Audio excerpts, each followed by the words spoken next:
कि ये डॉक्टर साहब ने चश्मा क्यों लगाया। अब इसमें ना 3-4 चीजें होती हैं, मैं चाहे ये करूं, मैं चाहे वो करूं, मेरी मर्जी। कुछ आयुर्वेदिक आई ड्रॉप से चश्मा लगने से बच सकते हैं या चश्मा रिवर्स हो सकता है? नहीं, ऐसा नहीं है। आयुर्वेदिक आई ड्रॉप या चाहे कोई भी आई ड्रॉप है, किसी से भी चश्मा रिवर्स नहीं किया जा सकता है। Contact lens and artificial lashes if combined, ये एक इन्फेक्शन का बेसिकली सोर्स हो सकते हैं। डायबिटीज सबसे कॉमन बीमारी है रेटिना में ब्लीडिंग, सूजन कॉज करने वाली। पर अगर आपको प्रॉब्लम है, अगर आपका लिपिड बढ़ा हुआ है, डायबिटीज बढ़ी हुई, तो रोटी पे घी लगाना बंद करना पड़ेगा। थायराइड ऑप्थेल्मोपैथी कुछ मायनों में डायबिटिक रेटिनोपैथी से भी ज़्यादा गंभीर है, क्योंकि वो परमानेंट रोशनी डाउन कर सकती है। आँख ऐसे बाहर की तरफ थोड़ी आती है, आपको बड़ी बड़ी आँखें ऐसी दिखाई देंगी उन लोगों की। सब में कुछ कॉमन साइड इफेक्ट्स हैं, जैसे कि पास का चश्मा 40 के बाद तो आएगा ही। आँख का कलर चेंज का भी प्रोसेस आ गया है अब। लेट्स से आपने लेंस लगा रखा है, तो कितना डेंजरस हो सकता है लेंस लगा के? और when she opened her eyes, उसकी एक आंख मेल्टेड थी, मतलब मेल्ट थी, मतलब basically it was white in colour and it was melted. Corn black भाग ही नहीं था। तो अभी भी लोग मेरे पास आते हैं कुछ आईफोन लेके और लेंस डलवा लेते हैं एकदम सस्ता वाला। पेशेंट्स को ये समझना चाहिए कि फ़ोन से ज़्यादा इंपॉर्टेंट आपकी आइज़ हैं। बहुत सारे लोगों को आंखों की ज़रूरत है। छोटे छोटे बच्चों की आंख खराब है। अभी कार्बाइड टॉक्सिसिटी हमने देखी, इतने सारे केसेस आए जिसमें बच्चों की आंखें चली गई। 10 से 15 केसेस हैं जिनका कॉर्निया ट्रांसप्लांट लगेगा, पर कॉर्निया कहाँ से आएगी? लेकिन लाइफस्टाइल, न्यूट्रिशन, एक्सरसाइज, इन सब का क्या रोल है इतनी जल्दी चश्मा लगने में? आधे लोग तो आते ही नहीं, ये डर के कि यार चश्मा लग जाएगा। बच्चे को दिख नहीं रहा है इसलिए वो ऐसे कर रहा है। ब्लू लाइट इतनी खतरनाक नहीं है, but UV light is very dangerous. तो स्लीप साइकिल का इफेक्ट आपकी आंखों पे क्या पड़ता है? भारत में रहने का सबसे बड़ा फायदा है कि हमें हर तरह का बेसिकली खाना मिलता है, हेल्दी खाना मिलता है। तो मैं जो मुझे बोल रहे हैं कि चश्मा क्यों नहीं हटाते, मैं उनसे पूछना चाहूँगा आप काजल क्यों नहीं लगाते? हम लोग एलोपैथी के साइड इफेक्ट जानते हैं, वो आपको लिखे हुए मिलते हैं, आपको बुकलेट मिलता है जिसमें लिखा रहता है। पर आयुर्वेदा के साइड इफेक्ट्स का क्या? आंखें, रंग भी, रोशनी भी और जिंदगी का हर खूबसूरत नजरिया भी।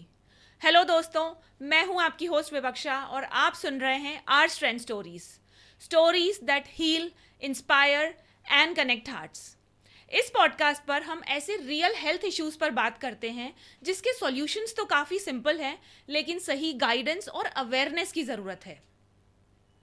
हम कैमरा खरीदने से पहले उसके लेंस का रेजोल्यूशन तो अच्छे से चेक करते हैं, लेकिन आंखें, which is the most powerful camera ever made, उसका मेंटेनेंस करना तो भूल ही गए। जी हाँ, आज हम बात करने वाले हैं आई हेल्थ की। अपनी क्लास को याद कीजिए, अपने स्कूल को याद कीजिए। 30-40 बच्चों में सिर्फ कुछ 2 या 3 को चश्मा हुआ करता था, लेकिन आज वो नंबर ऑलमोस्ट 50% तक पहुंच गया है। क्या ये साइलेंट एपिडेमिक नहीं है? इन्हीं सारे सवालों का जवाब देने के लिए हमारे साथ हैं doctor Vineet Mutha. He is graduated from renowned AIIMS new Delhi and he has got 14 years of experience in ophthalmology. Thank you so much sir for being on the show and welcome to the show. Thank you, आपने ये podcast शुरू किया। इतने सारे लोगों के questions होते हैं रिगार्डिंग हेल्थ एंड आप वो कवर कर रहे हैं। थैंक यू मुझे कॉल करने के लिए इधर। Sir, let's start with your journey first of all. आपने बताया कि आप प्रेस्टिजियस एम्स न्यू दिल्ली से ग्रेजुएटेड हैं। हाँ। कैसे आपकी जर्नी न्यू दिल्ली से इंदौर तक आई और स्पेशली आपने ऑप्थेमोलॉजी कैसे चूज किया? So long story short, 8th-9th class में मैंने डॉक्टर बनने का सोचा था। फिर मैंने 10th के बाद बायो लिया। फिर ऑल इंडिया पीएमटी से मैंने Indira Gandhi government medical college से एमबीबीएस किया। उसके बाद आई वॉज फॉर्चुनेट इनफ कि मुझे एम्स दिल्ली में अच्छी रैंक आई और वहाँ पे मुझे सीट मिल पाई, जो काफ़ी लोगों का, काफ़ी डॉक्टर्स का ड्रीम होता है। तो वहाँ से मैंने ऑप्थेल्मोलॉजी लिया। इसी बीच नीट पीजी का रिज़ल्ट आया, उसमें मेरा ऑल इंडिया पीजी में 390 रैंक आया। और उसके बाद फिर मैंने जेजे में डरमैट उठाया था।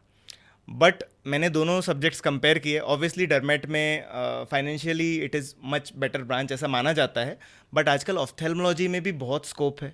ऑप्थेल्मोलॉजी में भी इतनी सारी सर्जरीज आ गई हैं, शॉर्ट क्विक सर्जरीज हैं, बहुत अच्छे रिजल्ट्स हैं। पर जब वो मैंने एम्स दिल्ली का ऑपरेशन थिएटर देखा, जहाँ मैंने रेटिना सर्जरीज देखी कई सारी होती हुई, मुझे लगा कि मुझे ये करना है और वो मेरा एक तरह से हॉबी बन गया। इसलिए मैंने ऑप्थेल्मोलॉजी चूज़ किया। और उसके बाद ऑब्वियसली दिल्ली में मेरी फैमिली नहीं है, मुझे अपनी फैमिली के पास वापस आना था। और मैं सबके सामने ये कहना चाहूँगा कि मध्य प्रदेश के लोग बहुत ही वार्म होते हैं, बहुत ही वेलकमिंग होते हैं। तो मुझे रहना मध्य प्रदेश इंदौर में ही था। मैं ऐसे क्योंकि उज्जैन से बिलोंग करता हूँ। अब क्योंकि मैं उज्जैन से बिलोंग करता हूँ और मेरी फैमिली बहुत पास आ गई, तो इसलिए मैंने इंदौर रहने का डिसीजन लिया। और इसी बीच ASGI हॉस्पिटल भी यहाँ पे आने वाला था, तो मेरी वहाँ पे बात हुई ASGI हॉस्पिटल में, and I came along with ASGI hospital to Indore. Sir, आपकी जर्नी बहुत इंस्पायरिंग लग रही है। ऑफ कोर्स हम इसके बारे में ज़रूर बात करेंगे, लेकिन सबसे पहले मैं जो अपना सवाल जिससे शुरू करना चाहती हूँ वो है पेरेंट्स की एंग्जाइटी। आजकल हमारे पास ये सवाल पेरेंट्स की तरफ से काफ़ी आ रहे हैं जो अपने बच्चों को लेकर परेशान हैं। जैसे कि मैंने कहा 50% तक बच्चे एक क्लास में आजकल चश्मा लगा रहे हैं। चाइना मायोपिया में लीड कर रहा था, मुझे लग रहा है इंडिया भी क्या उसी तरफ जा रहा है? इसमें एक चीज़ मैं आपको बताना चाहूँगा कि उस समय ना, पहले जब हम लोग छोटे थे तब उतनी अच्छी टेक्नोलॉजी नहीं थी, उतनी जागरूकता नहीं थी। उस समय पेरेंट्स टेस्ट नहीं कराते थे, तो इसलिए बहुत सारे बच्चों को पता नहीं चलता था कि चश्मा है। बहुत बार बाद में जब बच्चा 9th-10th में आता था, जब पढ़ाई शुरू होती थी ज़्यादा, तब पेरेंट्स को पता चलता था कि इनको नंबर है। साथ ही साथ उस समय स्क्रीन भी नहीं थी। अब स्क्रीन टाइम जितना बढ़ेगा उतना आँखों का लेंथ बढ़ता है। जितना आप स्क्रीन यूज़ करते हैं, बच्चों के केस में अगर हम बात करें, जितना लेंथ बढ़ता है उतना पावर आने का चांस बढ़ जाता है और माइनस में पावर इंड्यूस होता है। तो दो चीज़ें हैं, पहले टेक्नोलॉजी उतनी अच्छी नहीं थी इसलिए बहुत सारे बच्चों को पता ही नहीं चलता था, आजकल अच्छी है इसलिए पता चल जाता है। और दूसरी चीज़ है कि उस समय स्क्रीन यूज़ नहीं था बच्चों का, जिस वजह से बच्चों को चश्मा नहीं लगता था। सर, इसी टॉपिक पर एक और क्वेश्चन है कि स्क्रीन्स तो ऑफ कोर्स हम सबको पता है कि कल्प्रिट हैं, लेकिन लाइफस्टाइल, न्यूट्रिशन, एक्सरसाइज, इन सब का क्या रोल है इतनी जल्दी चश्मा लगने में? देखिए, एक स्टडी ये कहती है कि outdoor activities decrease the chance of myopia, यानी कि माइनस का पावर आने का चांस कम होता है विद आउटडोर एक्टिविटीज़। और साथ ही में अगर स्क्रीन टाइम बच्चों का एक नॉर्म के अकॉर्डिंग चल रहा है, जैसे अगर आप बोलें लेस देन 2 ईयर ओल्ड, तो उसमें देना ही नहीं है। 2 to 10 year old less than 1 hour screen time होना चाहिए। 10 to 17 year old less than 2 hour screen time होना चाहिए। बट आजकल स्कूल में भी डिजिटल बोर्ड है, तो मैं एक रिक्वेस्ट करना चाहूँगा सारे ही स्कूल से, लेट्स गो बैक टू जो हमारा नॉर्मल बोर्ड चौक होता था उस पर वापस चलते हैं। डिजिटल बोर्ड्स को हम असाइड रखें, क्योंकि उससे बच्चों का स्क्रीन टाइम बढ़ जा रहा है और जितना नॉर्म है उससे ज़्यादा तो बच्चे स्कूल में ही स्क्रीन देख के आ रहे हैं। राइट। तो सर, ऐसे कौन से साइंस हैं जो हमें वॉच आउट करने हैं as an adult, as a parent, कि कौन से साइंस हैं जिससे हमें पता चले कि now it is high time to go and visit a doctor? पहले तो बच्चा जब 4 साल का हो, 5 साल का हो, जब रीड करने लगा है तो इमीडिएट एक बार बेसिक चेकअप, रूटीन चेकअप करा लेना चाहिए। आधे लोग तो आते ही नहीं, ये डर के कि यार चश्मा लग जाएगा। चश्मा होगा तो लगेगा, पर चश्मा नहीं होगा तो पता भी चलेगा कि नहीं है। तो साइंस जो रहते हैं बच्चों के, बच्चे अगर ऐसे करके देख रहे हैं, क्या होता है कि जब हम ऐसे कर लेते हैं तो सारा का सारा लाइट एक छोटा सा पिन होल बन जाता है, उसके थ्रू रेटिना के बीच में पड़ता है, तो बच्चे क्लियरली देख पाते हैं ऐसे करके। तो ऐसा नहीं है कि बच्चा हैबिचुअल है ऐसे करने का, बट ऐसा नहीं है, बच्चे को दिख नहीं रहा है इसलिए वो ऐसे कर रहा है। दूसरा, बार बार जब बच्चे ब्लिंक करते हैं उसका मतलब है बच्चे की आंखें ड्राई हैं। ऐसे time immediate nearest eye check, मतलब नियरेस्ट हॉस्पिटल में जाके दिखाना चाहिए। तीसरी चीज़, अगर बच्चा बहुत पास से देख रहा है, यानी कि अगर चश्मा लग गया है तो बच्चा यहाँ से बुक नहीं देख पा रहा है, बच्चा यहाँ से बुक देख रहा है पास में जाके, तो हमें क्या लगता है, हम उसको डांटते हैं पास में से मत देख। अरे उसको दिख ही नहीं रहा है इसलिए पास में से देख रहा है, टीवी के पास में चले जाते हैं। ये सब साइंस है कि जब हमें बच्चे का चेकअप कराना चाहिए, या फिर आंखों में तिरछापन है, आंखों में सफ़ेदी नज़र आ रही है बाहर से, तो ये और गंभीर बीमारी का संकेत हो सकता है।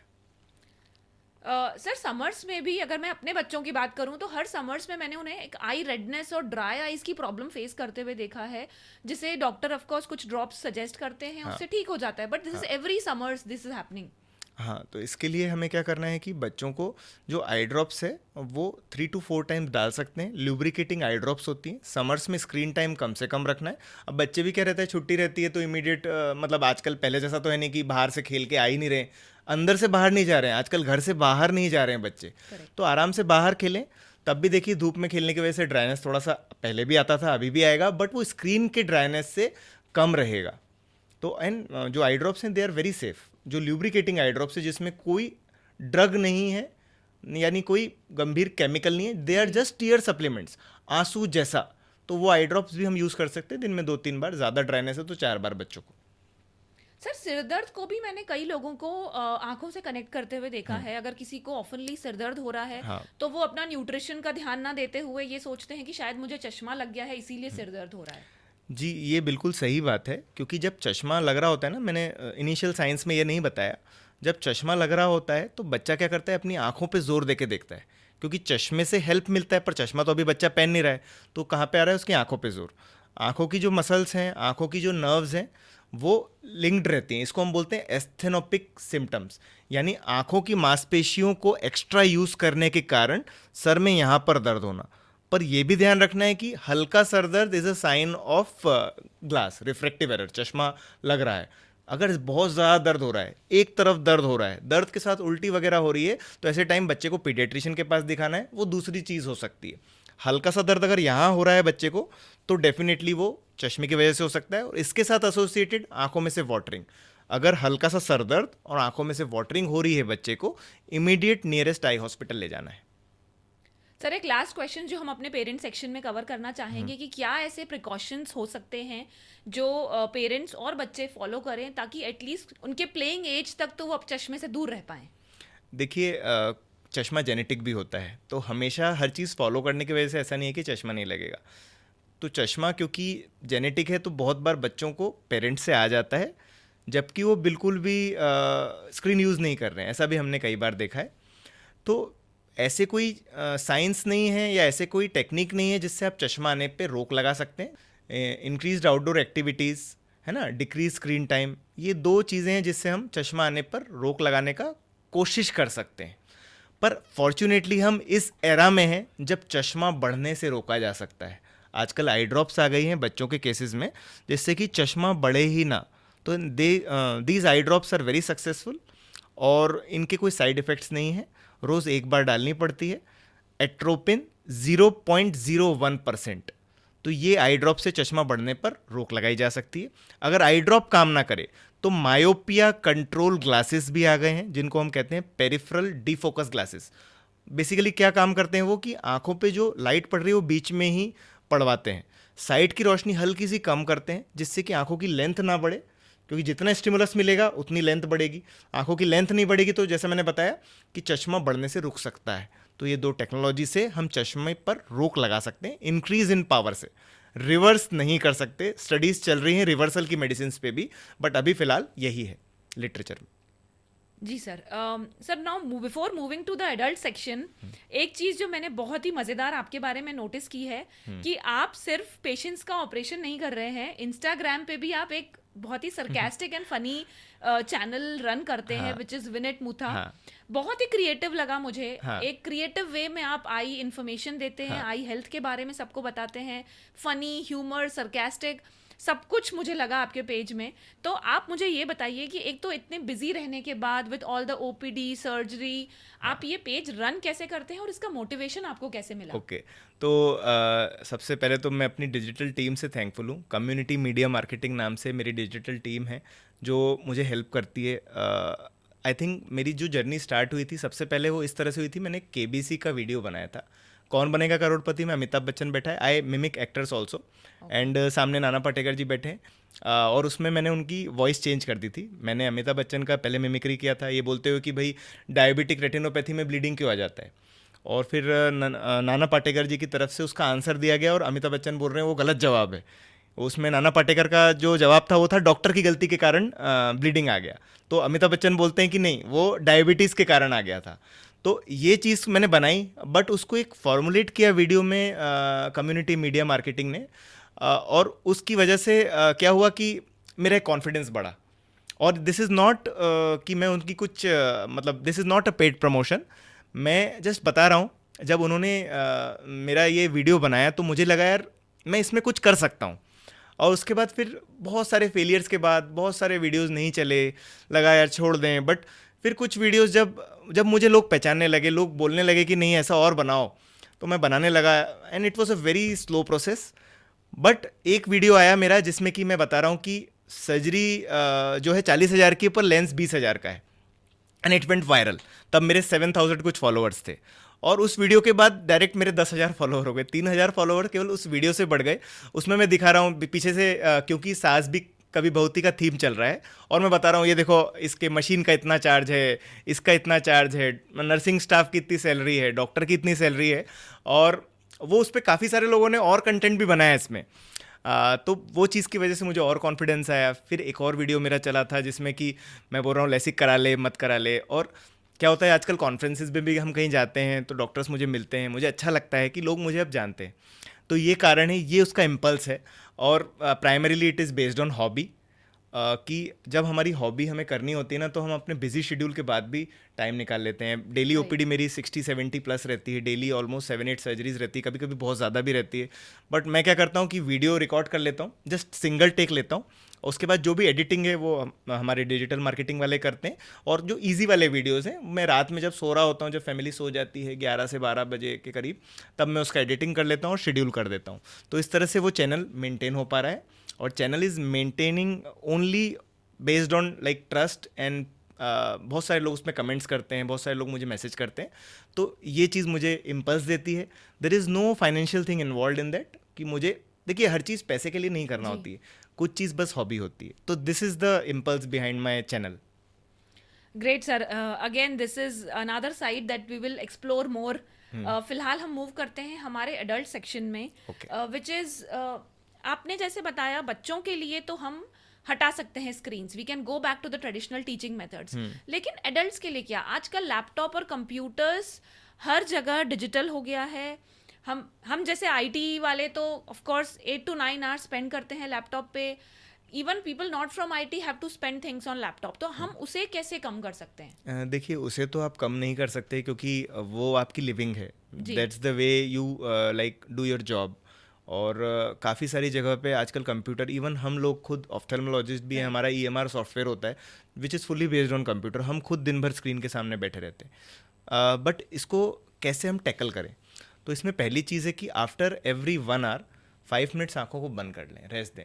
ऐसे तो 20-20 रूल सब जानते हैं कि आफ्टर 20 मिनट्स 20 सेकंड कहीं और देखो, but 20 minutes is a very short span आपका काम करने के लिए। अगर हर 20 मिनट्स में आप अपना फोकस तोड़ेंगे तो आप काम में अच्छा नहीं कर पाएंगे। तो after every 1 hour just close your eyes for 2 minutes. काफ़ी सारे पेशेंट्स हमें बोलते हैं कि यार हम रेस्ट लेते हैं आफ्टर एवरी 1 आवर। रेस्ट लेते हो फिर भी आपकी आंखें खुली रहती है, आंखें तो काम कर रही है ना। तो आंखें बंद करनी है, पहली चीज़। दूसरी चीज़, ल्यूब्रिकेटिंग आई ड्रॉप जैसे हमने बात करी, अगर बच्चों में कोई साइड इफेक्ट्स नहीं है, ऑब्वियसली एडल्ट्स में भी कोई साइड इफेक्ट नहीं है, वो आराम से डालें। ज़्यादा स्क्रीन टाइम है 4 बार डाल लें, कम स्क्रीन टाइम है 1 बार डाल लें। तीसरी चीज़, यूवी प्रोटेक्टिव जो स्क्रीन गार्ड्स आते हैं वो हम रखें। ब्लू लाइट इतनी खतरनाक नहीं है, but UV light is very dangerous, because पहले के ज़माने में क्या होता था, यूवी लाइट का इतना रोल नहीं था, इसलिए हम यूवी फिल्टर्स वगैरह चश्मे में नहीं लगाते थे। पर यूवी फिल्टर्स हमें चश्मे में भी लगाने चाहिए, यूवी स्क्रीन गार्ड्स आते हैं वो भी लगाने चाहिए। एक और चीज़ ये है कि हमें एक्सरसाइज करनी चाहिए। हम बॉडी की एक्सरसाइज करते हैं पर आंखों की एक्सरसाइज नहीं करते। सिंपल तरीका है, कुछ भी नहीं है, उसको हम पेन पुशअप्स कहते हैं। आपने अपना पेन खोला, उसकी जो टिप है वो देखना है, आपको फोकस करना है। 30 सेकेंड्स में धीरे धीरे आपको पास में लाना है पेन, फिर फोकस करना है 30 सेकेंड्स के लिए, फिर 30 सेकेंड्स में धीरे धीरे दूर ले जाना है। This simple exercise if done 3 times daily, आपका कन्वर्जेंस पावर यानी पास में देखने का पावर बढ़ाती है। तो जो 10-12 घंटे के बाद जो थकान है वो धीरे धीरे आपकी कम हो जाएगी। तो ये सारी चीज़ें अगर मेथड्स हम फॉलो करते हैं तो हमारा स्क्रीन टाइम जो है वो रहेगा तो सही, बट इतना हार्म नहीं करेगा। और वन लास्ट थिंग, कि अगर जिनको चश्मा नहीं है वो भी 0 पावर का चश्मा लगा सकते हैं। एक मिथ है कि 0 पावर का चश्मा लगाने से चश्मा आ जाता है, ऐसा कुछ भी नहीं है। आप 0 पावर का चश्मा लगा सकते हैं जिसमें कि यूवी प्रोटेक्शन फिल्टर डला हो, जिससे आपकी आंखों को हानि ना हो। सर, ब्लू लाइट ग्लासेस या जैसे आपने ये यूवी लाइट ग्लासेस बोले, इसका भी काफी ट्रेंड है। हाँ। एक डिप्रेशन में भी एक ब्लू लाइट थेरेपी दी जाती है। हाँ। तो क्या है इनका सच, और कितने इफेक्टिव हैं? Because they are very expensive in the market. Yes, so literature में देयर आर 2 स्टडीज़। एक स्टडी कहती है कि ब्लू लाइट आंखों के लिए हार्मफुल है, और एक स्टडी कहती है कि ब्लू लाइट से कोई हार्म नहीं होता। तो इसलिए it's very I think controversial to comment about it. But जो अभी के जनरेशन के आई डॉक्टर्स मानते हैं वह ये मानते हैं कि देखिए हमारे विजिबल स्पेक्ट्रम में सालों सालों से ब्लू लाइट रही है। ऐसा तो नहीं था कि स्क्रीन के पहले कोई आंखें ख़राब हो रही थी लोगों की, स्क्रीन की वजह से हाँ आंखें थक जा रही हैं लोगों की। तो हम लोग मानते हैं कि ब्लू लाइट कट करने का, यानी ब्लू कट ग्लासेस का कोई बेनिफिट नहीं है। And blue cut glasses are not the same as UV protective glasses. UV light तो विजिबल ही नहीं है हमें, यूवी प्रोटेक्टिव ग्लासेस अलग होते हैं जो बिल्कुल रिकमेंडेड हैं। ब्लू कट ग्लासेस कंट्रोवर्शियल हैं, फिर भी अभी के डॉक्टर्स ये मानते हैं कि ब्लू कट ग्लासेस का कोई रोल नहीं है, मतलब यूवी ग्लासेस चाहिए हैं, ब्लू कट ग्लासेस नहीं चाहिए हैं। सर हमें ये तो पता है कि आजकल स्लीप साइकिल सबका डिस्टर्ब है, राइट? लोग कई शिफ्ट्स में काम करते हैं, कहने को तो हम 7-8 घंटे नींद ले रहे हैं, बट वो जो टाइम पे सोना टाइम पे उठना वो नहीं हो पा रहा है। हाँ। तो स्लीप साइकिल का इफेक्ट आपकी आंखों पे क्या पड़ता है? ओके, सबसे पहले तो हम स्लीप साइकिल का शरीर पे क्या इफेक्ट होता है वो बात करते हैं। 6 to 8 आवर स्लीप मिनिमम ज़रूरी है। बेटर रहेगा 8 आवर स्लीप ही लिया जाए। मुझे पता है कि मैं बहुत ज़्यादा एक्सपेक्ट कर रहा हूँ, ऑब्वियसली सुबह उठना है, रात में थोड़ा मतलब मूवीज़ देखते हैं और ये सब है, but 8 hour sleep is necessary. उससे कम स्लीप हमारी बॉडी के लिए ही डेट्रीमेंटल है। काफ़ी सारे लोग बोलते हैं सुबह 4 बजे उठ जाओ, ठीक है, दे स्लीप अर्ली। मतलब अगर आप 11-12 बजे सो रहे हैं तो ऑब्वियसली आपको 7-8 के पहले नहीं उठना है। वो जो सिस्टम था ना सुबह उठ जाओ सब ठीक हो जाए, ऐसा कुछ भी नहीं है। अगर आप 9 बजे सो रहे हो आप उठिए ना 4-5 बजे, कोई प्रॉब्लम नहीं। पर अगर आप 12 बजे सो रहे हैं तो आप 8 के पहले 7 के पहले उठने का कोई मतलब एडिशनल बेनिफिट नहीं है। अब आंखों को कैसे हार्म करता है, क्या होता है, स्लीप एक तो सबकी डिस्टर्ब हो रही है आजकल, क्योंकि इमीडिएट आफ्टर स्क्रीन यूज़ हम सोने का प्रयास करते हैं सब लोग। मैं खुद भी मतलब रात में नेटफ्लिक्स देख रहे हैं, है ना, उसके बाद हम इमीडिएट सोने का प्रयास कर रहे हैं। आपको नींद नहीं आएगी, 1 घंटा एटलीस्ट रिलैक्सिंग टाइम चाहिए। क्रिमिनल मूवी देख लिया, ऐसा कुछ देख लिया, कुछ सैड मूवी देख ली, अब आपका इमोशनली माइंड एक्ट कर रहा है।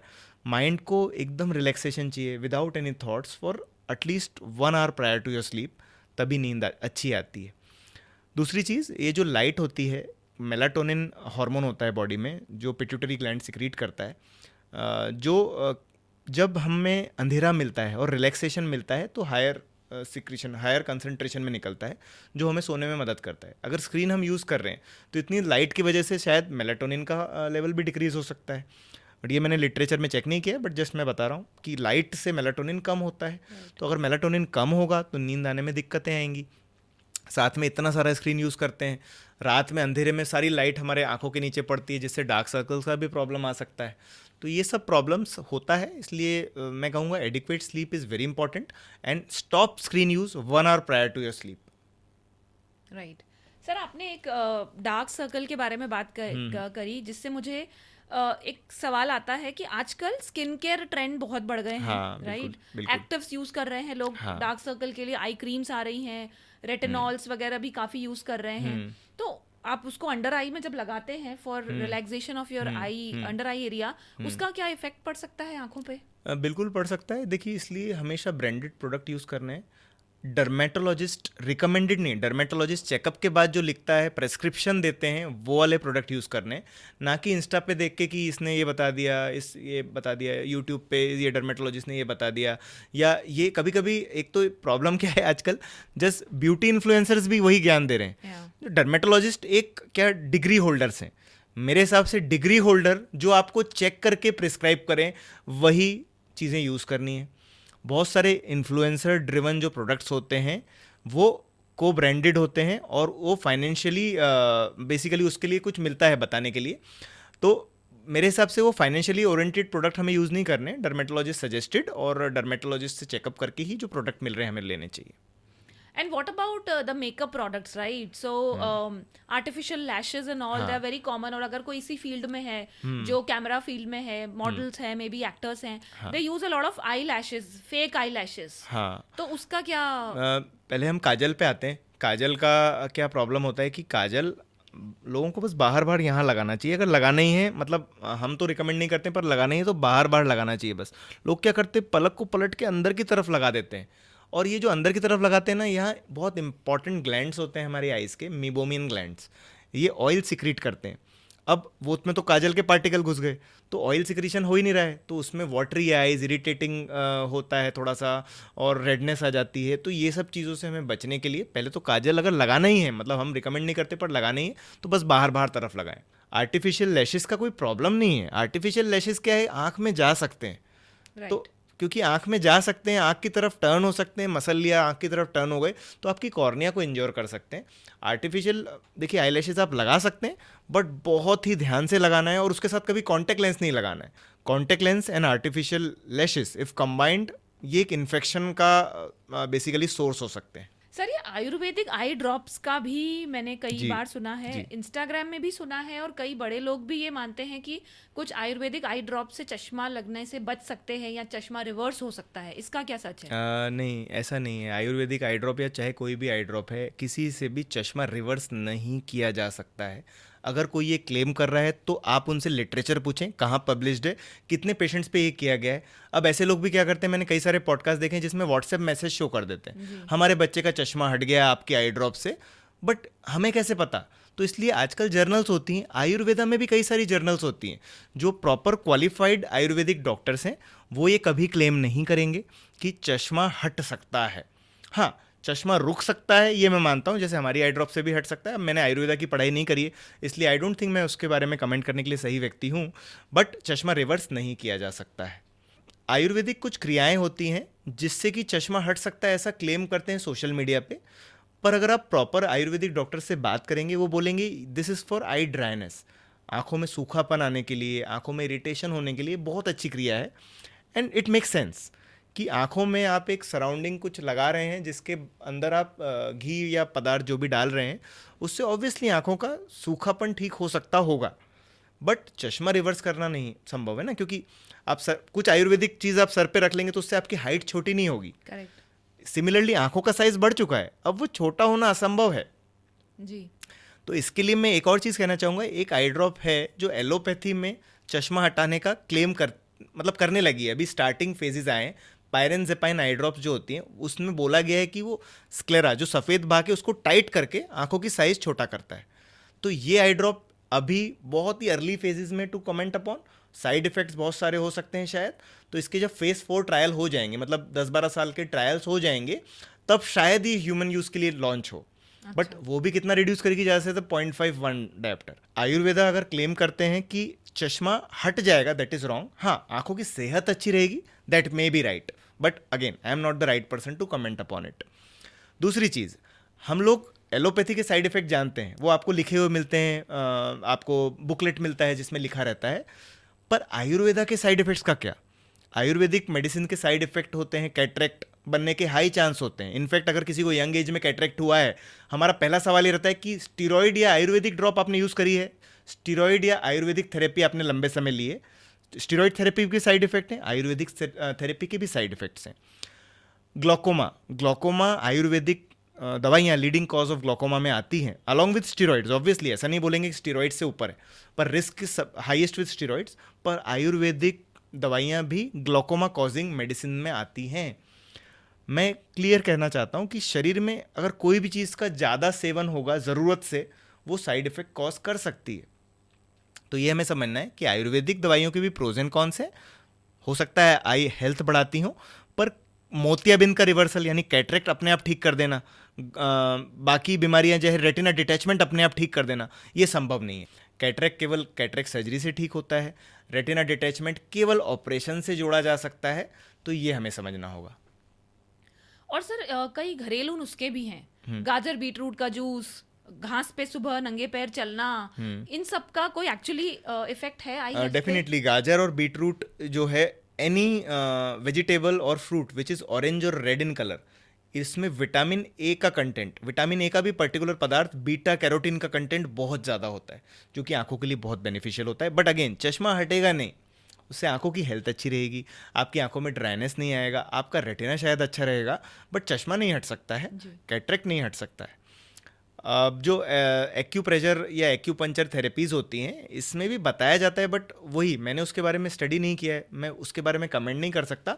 बट वो भी जो चीज़ आ चुकी है, चश्मा अगर आ चुका है तो अपने आप नहीं हटाएगा। सर आपने विटामिन ए के बारे में बात करी, ऐसे और कोई विटामिन एंड मिनरल्स हैं जो हमारे आई हेल्थ में हेल्प कर सकती हैं? ओके, इसका भी अगेन मैं लिटरेचर बेस्ड आंसर देना चाहूँगा। एक बहुत अच्छी स्टडी हुई थी रेटिना की हेल्थ के लिए, AREDS study, age related eye disease study. क्योंकि ये हमारा एडल्ट सेक्शन है तो मैं एडल्ट की बात करूँगा कि अगर हम vitamin A, vitamin E, copper, zinc, omega 3 fatty acids अगर ये सब लेते हैं तो हमारी आंखों की हेल्थ बेटर रहती है, ये प्रूवन है। उसमें रेटिना की एक गंभीर बीमारी, एज रिलेटेड मैक्युलर डिजेनरेशन, जिसमें पर्दे के नीचे ब्लीडिंग हो जाता है, वो बीमारी आने से रुक सकती है, ऐसा प्रूवन है।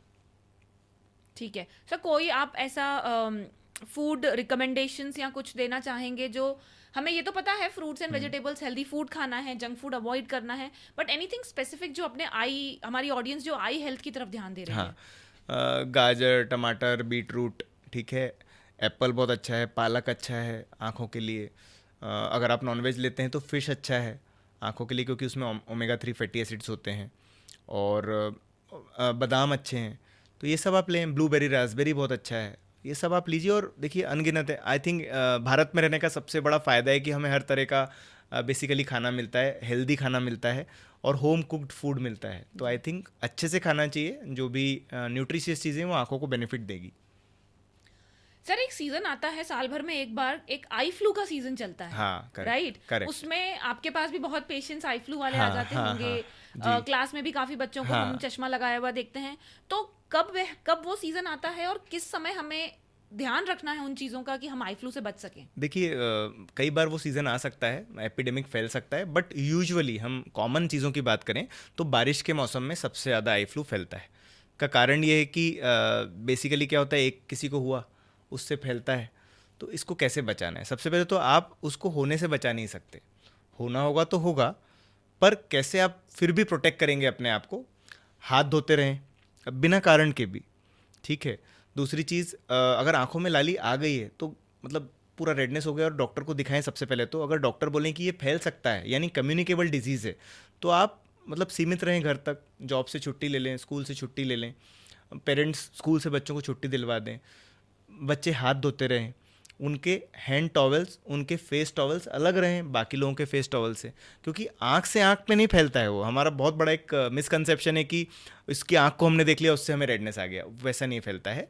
वो किसी चीज़ को आपने टच कर दिया, अपनी आँख पे टच किया, किसी चीज़ को टच कर दिया, वहाँ पे कोई और बैठा उसने टच कर दिया, उसने अपनी आँख पे टच कर दिया, इस तरह से। यूजुअली इसको हम बोलते हैं फोमाइट बेस्ड ट्रांसफ़र, फोमाइट्स कहते हैं। जिधर भी चीज़ों पे अगर हम टच कर रहे हैं वहाँ पे जर्म्स स्प्रेड हो रहे हैं, वहाँ से कोई और ले ले रहा है। उसका मैकेनिज्म ये रहता है, यानी कि अपने टॉवेल अलग, हाथ धोते रहना है। ब्लैक गॉगल लगा लें। ब्लैक गॉगल लगाने का ये कारण नहीं है कि इधर से उधर फैल जाएगा। ब्लैक गॉगल इसलिए कि धूप बहुत लगती है, जब आपको आई फ्लू हो जाता है ना, चकाचौंधी बहुत लगती है, ऐसा लगता है आंख बंद कर लो, तो ब्लैक गॉगल से उसमें आपको रिलीफ मिलता है।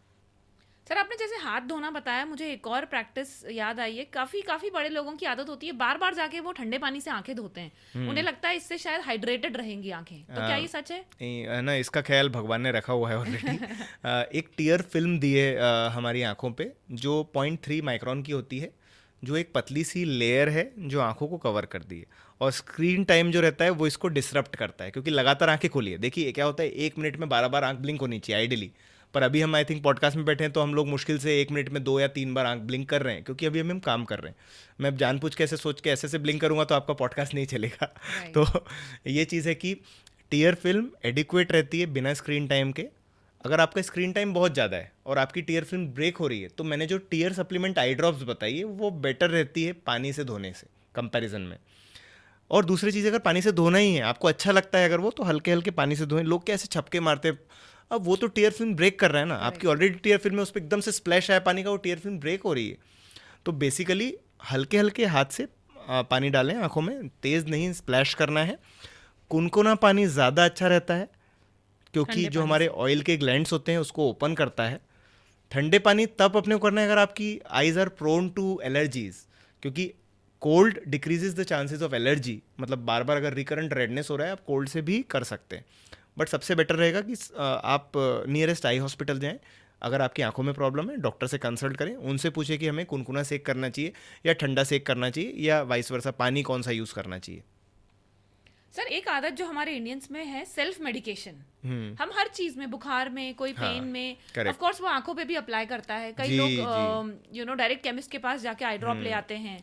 हाँ। उसके बारे में कितना हार्मफुल हो सकता है ये? अब मैं तो ये कहना चाहता हूँ कि सबसे कॉमन आई ड्रॉप जो केमिस्ट आपको देते हैं, या इवन दूसरे प्रोफेशन के डॉक्टर्स भी कभी कभी प्रिस्क्राइब करते हैं, या आयुर्वेदिक डॉक्टर्स भी प्रिस्क्राइब करते हैं। ऐसा नहीं कि वो आयुर्वेदिक दवाइयाँ ही देते हैं। अगर आपको इन्फेक्शन होगा तो most of the people, 90% of the population जो नॉट ऑफ्थेल्मोलॉजिस्ट पॉपुलेशन है, वो आपको सिप्लॉक्स डी नाम से एक दवाई देगी। शायद आप लोगों ने भी सुना हो इस बारे में। सिप्लॉक्स डी में, सिप्लॉक्स तो आपको पता है सिप्रोफ्लॉक्सासिन नाम से एंटीबायोटिक है, पर डी क्या है? D is dexamethasone, that is steroid. हमने कई सारे लोग देखे जो सेल्फ मेडिकेशन किया, कैटरेक्ट बन गया। सेल्फ मेडिकेशन 1 साल से कर रहे हैं कि भाई लाली आती है, हम सिप्लॉक्स डी डाल लेते हैं। या मॉक्सीडी डाल लेते हैं या डेकामॉक्स डाल लेते हैं। तो ऐसे टाइम पे क्या होता है कि वो स्टीरॉयड जो है धीरे धीरे करके, जैसे मैंने बताया वीडियो की शुरुआत में, कि वो कैटरेक्ट कॉज कर सकता है। तो वो कैटरेक्ट कॉज कर देता है, ग्लोकोमा कॉज कर देता है। Even for that matter way proteins, जो कि केवल प्रोटीन पाउडर नहीं है, जो कि स्टीरॉयड से मिश्रण वाले हैं या नॉन ब्रांडेड वे प्रोटीन्स हैं जो कि क्लेम करते हैं एज वे प्रोटीन्स, तो वो भी आपके लिए हानिकारक हो सकते हैं। तो वे प्रोटीन लेने से पहले, जिम के पहले, आपको ये देखना ज़रूरी है कि वो ब्रांडेड है कि नहीं। जैसे कि मैं ऑन वे प्रोटीन लेता हूँ, उसका मैं पहले जो मार्क रहता है वो देखता हूँ। उसमें बॉक्स पे एक मार्क रहता है, वो आप स्कैन करके भेजते हैं तो वो अप्रूव करते हैं कि yes this is the original one. तो इस तरह से एक ब्रांडेड प्रोडक्ट यूज़ करना है। Gym trainer recommended products use नहीं करना है। Again you can go to a doctor for that. Physician के पास आप जा सकते हैं कि हमें कौन सा प्रोडक्ट यूज़ करना चाहिए, या न्यूट्रिशनिस्ट या डाइटिशियन जो सर्टिफाइड हों उनके पास आप जा सकते हैं कि प्रोडक्ट कौन सा यूज़ करना चाहिए। राइट सर, बिकॉज ये अगेन हमारा एडल्ट सेक्शन है, तो एक एडल्ट टॉपिक जो हम ज़रूर कवर करना चाहेंगे, that smoking and drinking, right. Colleges में तो ऑफ कोर्स इसे कूल माना जाता है। कई बार एडल्ट्स, आपको सोशली भी उन्हें एक्टिव होने के लिए it gets very important to smoke and drink with your friends और maybe with your office circle. तो because sometimes it is unavoidable, इसका एक तो क्या इफेक्ट हो सकता है? ऑफ कोर्स हमें पता है ये हार्मफुल है, बट इसको टैकल कैसे कर सकते हैं? देखिए, सबसे पहले तो स्मोकिंग कुछ गंभीर बीमारियां आंखों में करती है। उसमें आती है सेंट्रल सीरियस रेटिनोपैथी, यानी कि पर्दे के नीचे पानी भर जाना, एज रिलेटेड मैक्यूलर डिजनरेशन, पर्दे के नीचे ब्लीडिंग हो जाना, और एक ये दोनों मिलके करते हैं टोबैको अल्कोहल एम्ब्लायोपिया नाम से एक बीमारी है जो ये कॉज करते हैं, जिसमें कि विटामिन B12 का लेवल बहुत कम हो जाता है, जो कि क्रॉनिक कंज्यूमर्स हैं उनमें, और उसकी वजह से आपकी ऑप्टिक नर्व, जो मेन नस होती है जो सिग्नल ले जाती है ब्रेन तक, वो सूख जाती है। एंड ये सारी डिजीजेज ऑलमोस्ट इरिवर्सिबल है, एक बार आई तो जाएगी नहीं।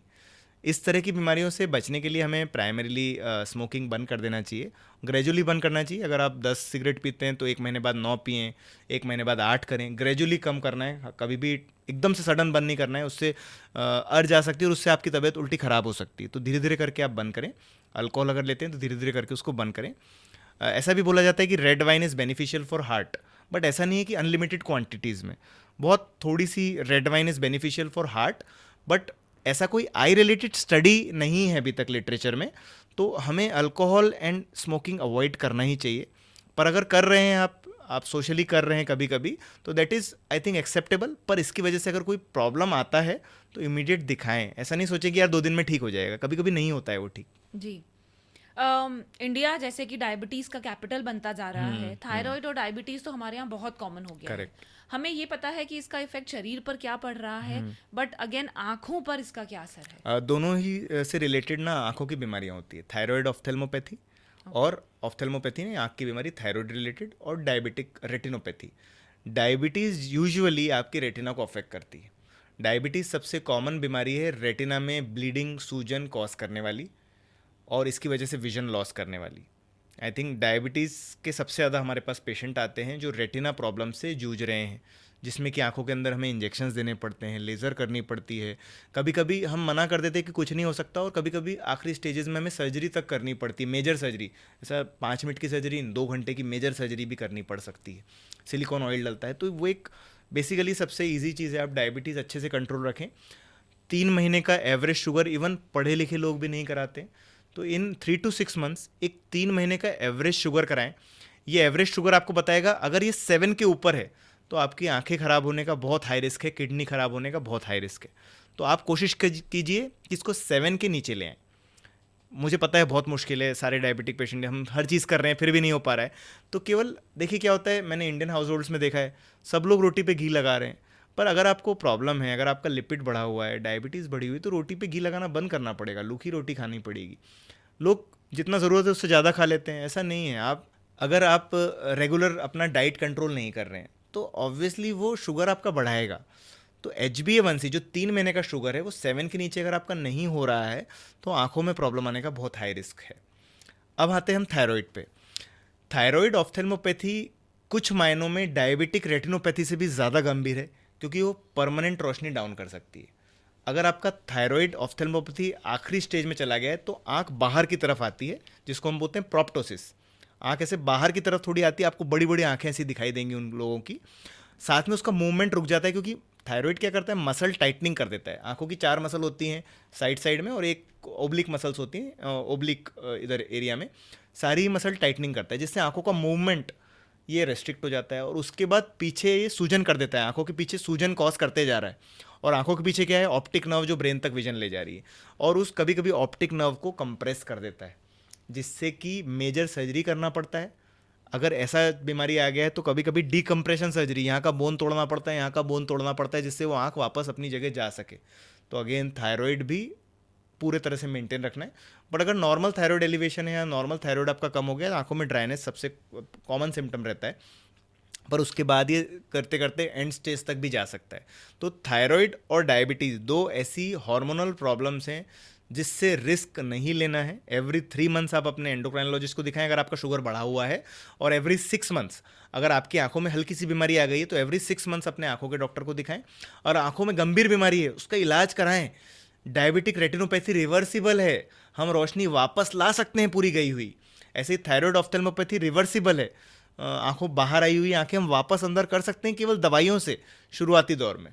Sir, Lasik surgery is one of the very beneficial advanced technology available, लेकिन इसमें आजकल कई तरह के ऑप्शंस आ गए हैं जो कि थोड़े कंफ्यूजिंग हो सकते हैं। आईसीएल, सिल्क, स्माइल जो हम सुन रहे हैं, तो कैसे हमारे पेशेंट्स को पता चलेगा कि कौन सी सर्जरी हमें ऑप्ट करनी है या किस प्रॉब्लम के लिए क्या बेस्ट है?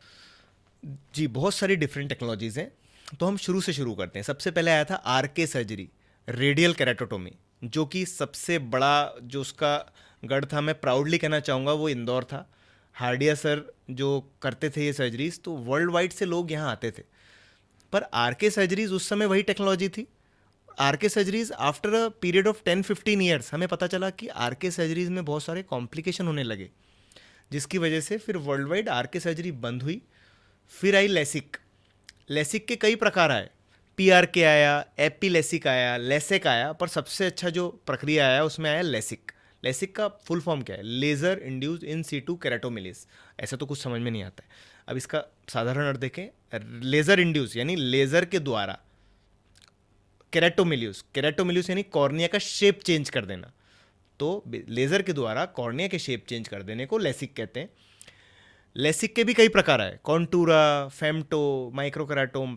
सबसे पहले ब्लेड से शुरू हुआ, तो इतने सारे वेरिएशन आ गए, पर फिर भी लेसिक ने अपना टाइम स्टैंड किया है। 1995 से 2025 तक हमेशा अपग्रेड होता चला गया है।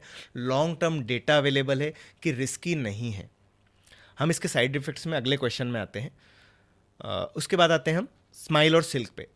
अब लेसिक में क्या करते हैं, पहले तो फ्लैप बनाते हैं, फिर कॉर्निया का शेप चेंज करते हैं, फिर फ्लैप वापस रख देते हैं। अब ये फ्लैप जो है बेसिकली कट हो रहा है, चाहे आप लेज़र से कट करें चाहे कैसे भी कट करें। स्माइल और सिल्क में क्या है, स्माइल का फुल फॉर्म है स्मॉल इंसिजन लेंटिक्यूल एक्सट्रैक्शन, यानी छोटी सी जगह से लेंटिक्यूल यानी एक पार्ट कॉर्निया का निकाल लो। हमारा बेसिक एम क्या है, कॉर्निया का शेप फ्लैट करना, कॉर्निया जो ज़्यादा कॉन्वेक्स है उसको फ्लैट करना। तो लेसिक में भी फ्लैट हो रही है, पर फ्लैप बना के फ्लैट हो रही है। सिल्क और स्माइल में क्या हो रहा है, स्माइल में लेंटिक्यूल निकाल लिया जा रहा है, तो एक मोटी जगह से एक छोटा सा चीज़ निकाल लेंगे वो फ्लैट हो जाएगा। और सिल्क में क्या हो रहा है, लेंटिक्यूल अंदर ही गायब कर दिया जा रहा है, स्मॉल इंसिजन लेंटिक्यूल केराटोमिलियस, उसको गायब कर देना उधर से। तो अगेन गायब हो गया, छोटा हो गया। तो कॉर्निया फ्लैटनिंग प्रोसीजर्स हैं ये सारे। सब में कुछ कॉमन साइड इफ़ेक्ट्स हैं, जैसे कि पास का चश्मा 40 के बाद तो आएगा ही, पहली चीज़। साइड इफ़ेक्ट नहीं, बेसिकली ये सीक्वल है, होना ही है। पास का चश्मा 40 के बाद सबको आएगा, ठीक है। उसके बाद लेसिक के जो नुकसान है वो क्या है, फ्लैप बनने की वजह से आंखों में ड्राइनेस आ सकता है, आंखों में ग्लेयर, चकाचौंधी आ सकती है। पर ये ध्यान रखें, ग्लेयर और चकाचौंधी चाहे आप सिल्क करा लें, चाहे स्माइल करा लें, चाहे आप कोई भी प्रोसीजर करा लें, चाहे आप आईसीएल करा लें, तो इन सब में ग्लेयर तो आएगा, ठीक है। सब में 40 के बाद पास का नंबर आएगा। ड्राइनेस लेसिक में शायद इन बाकी प्रोसीजर से ज़्यादा रहेगी, ठीक है। पर लेसिक ने अपना टाइम के साथ बताया है कि वो स्टेबल प्रोसीजर है and it is a very safe process. अब हम आते हैं आईसीएल पे। अब ये सब तो हो गए कॉर्निया बेस्ड प्रोसीजर। आईसीएल क्या है, इम्प्लांटेबल कोलेमर लेंस। वो एक लेंस है जो आंखों के अंदर इम्प्लांट हो जाता है, जो बहुत हाई पावर, जिनका लेसिक सिल्क स्माइल नहीं हो सकता है, उनका आईसीएल हो सकता है। लेसिक सिल्क स्माइल -8 तक काम करते हैं, +2 तक काम करते हैं। सिलेंडर में ज़्यादा से ज़्यादा -2 तक काम कर सकते हैं अच्छे से, मतलब। आईसीएल -18-20 तक काम करता है, -20 पावर में भी काम करता है, और -6 के सिलेंडर तक काम करता है, +6 के पावर तक ठीक करता है। तो ICL का बहुत बड़ा रेंज है। बस ICL में प्रॉब्लम क्या है, कॉस्ट इश्यूज, बहुत महंगा है। लेसिक दोनों आँख का 50,000 में हो जाता है, ICL दोनों आँख का 2-2.25 लाख लग जाता है। कॉस्ट क्यों इतना महंगा है, क्योंकि उसमें लेंस ही इतना महंगा है जो हो रहा है। फॉर्चुनेटली इंडियन प्रोडक्ट्स आ गए हैं IPCL नाम से या फेकिक लेंसेज नाम से, जो कि बहुत कंपैरेटिवली सस्ते हैं, आपका 40-50-60 हज़ार बचा देंगे। वो भी अच्छे हैं, इक्वली इफेक्टिव, बट पेशेंट ज़्यादातर चूज़ करते हैं जो ब्रांडेड चीज़ है। ICL भी रहा है 15-20 साल से, and it is a very good process. 5 minute का सर्जरी रहता है, सारी ये सर्जरीज 5 मिनट के हैं। ओके इंजेक्शन बैंडेज नहीं लगता है, सुबह ऑपरेशन, शाम को आप अपना काम कर सकते हैं। सर, इसी के साथ आपने प्रोसेस जो मुझे बताए मायोपिया के प्रोसेस थे, क्या कोई पास के चश्मे से रिलेटेड भी कोई टेक्नोलॉजी अवेलेबल है? देखिए, प्रेस बायोपिया जो पास का चश्मा आता है, उसके लिए एक बहुत बड़ी टेक्नोलॉजी अभी आ सकती है इन रिसेंट फ्यूचर, प्रेस बायोन नाम से, जो कि आई थिंक US मार्केट्स में अवेलेबल भी है, बट लॉन्ग टर्म स्टडीज़ होकर शायद इंडिया में आते आते 5 से 10 साल लगेगा, वो आ रहे हैं। उसके साथ फेकिक ICL नाम से भी प्रोसीजर, और जो मैंने बताया ICL, वो प्रेस बायोपिया के लिए भी अवेलेबल है। बट क्या होगा, प्रेस बायोपिया धीरे धीरे बढ़ेगा तो आपको ICL रिप्लेस कराना पड़ेगा बाद में, क्योंकि आपने किया सपोज +1.5 के लिए, पर 10 साल बाद आपका हो गया 2.5, तो उसमें फिर से रिप्लेस करना पड़ेगा। तो मैं ये कहना चाहूँगा, क्लियरली एक प्रोसेस है। आफ्टर 50 ईयर्स अगर आप हैं और आपका +3 के ऊपर पावर है दूर पास का मिला के, तो रिफ्रैक्टिव लेंस एक्सचेंज, आंखों का लेंस ही बदल दीजिए, दूर का भी साफ, पास का भी साफ, और आगे कभी कैटरेक्ट भी नहीं आएगा, और यूजुअली ये मेडिक्लेम में कवर हो जाता है। तो अगर 50+ एज ग्रुप है, +3 से ज़्यादा पावर है, ये प्रोसीजर आप ऑप्ट कर सकते हैं। इसमें भी इंजेक्शन बैंडेज नहीं लगेगा, ये भी एक तरह से रिफ्रैक्टिव प्रोसीजर है आज के ज़माने में। इसके साथ ही मैं एक और चीज़ जोड़ना चाहूँगा, काफ़ी सारे लोग ये जानते नहीं है, आँख का कलर चेंज का भी प्रोसेस आ गया है अब, जो कि again is available in US markets. India में आते आई थिंक 5-6 साल लगेगा, बट उसके भी लॉन्ग टर्म स्टडीज़ अगेन हमें पता चलेंगे कि कैसे रिजल्ट्स हैं। सर, एक न्यूज़ देखी थी मैंने, US FDA ने एक ऐसा ब्रेक थ्रू आई ड्रॉप निकाला है कि जिसके थ्रू आप चश्मा हटा सकते हैं। तो देखा जाए तो ये एक बहुत ही एडवांस अचीवमेंट है। हाँ। इसके बारे में आपका क्या कहना है? उससे ना केवल पास का चश्मा हट सकता है आफ्टर 40 ईयर्स ऑफ एज। उसका नाम है ड्रॉप का पायलोकार्पिन 1.25%, जो इंडिया में भी अवेलेबल है प्रेसव्यू नाम से। अब इसमें कुछ बेनिफिट ये हैं कि आपको चश्मा मतलब लगाने की ज़रूरत नहीं पड़ेगी, पास का आप देख लेंगे। पर नुकसान क्या है कि वो परमानेंट काम नहीं करता है, एक बार डाल लिया हट गया, ऐसा नहीं है। आपको रोज़ दिन में 2 बार डालना पड़ेगा फॉर द नेक्स्ट 5-10 ईयर्स, और 10 ईयर्स तक डालेंगे तो उसके कुछ साइड इफ़ेक्ट्स हो सकते हैं। पायलोकार्पिन के कुछ साइड इफ़ेक्ट जो देखे गए हैं लिटरेचर में, इवन रेटिना डिटैचमेंट तक गंभीर समस्याएं भी देखी गई हैं कुछ केसेस में, बहुत रेयर केसेस में। तो इसलिए अभी भी हम स्केप्टिकल हैं, उसको देने में अभी भी हम डरते हैं। बट हाँ, पेशेंट से अगर हम डिटेल में डिस्कस करें कि इसकी वजह से कुछ साइड इफ़ेक्ट्स हैं जो कि बहुत रेयर हैं, तो फिर पेशेंट्स उसको अग्री कर सकते हैं लेने के लिए। बट ये बताना ज़रूरी है कि भाई आंखों में रेडनेस आ सकता है, आंखों में इरिटेशन हो सकता है, थोड़ा सा फ्रंटल हेडेक, यहाँ पे थोड़ा सरदर्द हो सकता है। तो ये सब चीज़ें अगर हम पेशेंट को बता दें, उसके बाद उसको देने में कोई हानि नहीं है। सर, मैंने कई यंग जनरेशन जो है, जो कॉस्मेटिक रीजन से 18-20 साल तक वो अपना चश्मा हटवा लेते हैं, of course through safe procedures, लेकिन इसमें चश्मा वापस आने के क्या चांसेस हैं? इसमें 5-10% चांस है आपका चश्मा वापस आएगा। पर इसके लिए क्या होता है ना, एक स्क्रीनिंग टेस्ट होता है ना। तो उसमें हम क्या करते हैं, आंखों के सारे पैरामीटर्स देखते हैं, जो 10 से 11 पैरामीटर्स होते हैं, कि आंखों का साइज़ कितना है, वाइट टू वाइट, यानी ये वाइट एरिया से वाइट एरिया तक एरिया कितना है, फिर आंखों का लेंस थिकनेस क्या है, आंखों में एंटीरियर चैम्बर डेप्थ, यानी आगे लेंस के आगे कितना जगह है। सबसे इंपॉर्टेंट इन्वेस्टिगेशन, कॉर्निया की मोटाई कितनी है। लेसिक या सिल्क या स्माइल, सबके लिए ज़रूरी है कि लेसिक जो होता है वो एटलीस्ट 500 माइक्रॉन्स कॉर्निया के ऊपर किया जाता है। अगर किसी की कॉर्निया 470 माइक्रॉन्स की है तो उसके लिए तो रिस्की बहुत ज़्यादा है। केवल नंबर ही वापस नहीं, कॉर्नियल एक्टेजिया नाम की बीमारी भी आ सकती है। अगर बहुत पतले कॉर्निया में आपने ज़्यादा पावर हटा दिया, फॉर एग्जांपल -10 पावर है, कॉर्नियल थिकनेस आपका 510 माइक्रॉन से 510 माइक्रॉन, और 10 पावर आपने हटा दिया, तो ऑब्वियसली जो रेसिडुअल कॉर्निया थिकनेस है, क्योंकि कॉर्निया हम फ्लैट कर रहे हैं, जितना ज़्यादा पावर हटाओगे उतना फ्लैटनिंग होगा। तो इसमें रेसिडुअल कॉर्नियल थिकनेस अगर 350 या 400 माइक्रॉन्स के नीचे चली जाए तो आगे जाके कॉर्नियल एक्टेजिया, यानी कॉर्निया गोल नहीं रह जाती, कॉर्निया तिकोनी बनने लगती है, इसका चांस भी बहुत ज़्यादा है, और ड्राइनेस का चांस भी बहुत ज़्यादा है। तो इसलिए अगर विदाउट स्क्रीनिंग टेस्ट अगर कर रहे हैं तो वो गलत है। वैसे 99% ऑफ द डॉक्टर्स आजकल विद स्क्रीनिंग टेस्ट ही करते हैं, और पेशेंट से डिटेल में डिस्कस करके करते हैं। पहले के डॉक्टर्स ऐसा नहीं है हाँ करा लो, ऐसा नहीं है आजकल हम लोग टाइम लेते हैं, पेशेंट के साथ बैठते हैं, पेशेंट की एंग्जाइटी रिलीव करते हैं और उसके बाद वो करना चाहे तो कराएं। We never force the patient to get it done. Sir आजकल चश्मा हटाने के काफ़ी एडवांस टेक्नोलॉजीज अवेलेबल हैं, पर मैं ये देख रही हूँ कि आपने ही चश्मा लगा रखा है। तो ये मेरी ऑडियंस को ज़रूर क्वेश्चन होगा कि एक ऑप्थेमोलॉजिस्ट होके आपने क्यों अपना चश्मा नहीं हटवाया है? देखिए, चश्मों का मैकेनिज्म ऑफ एक्शन हम पहले जान ले।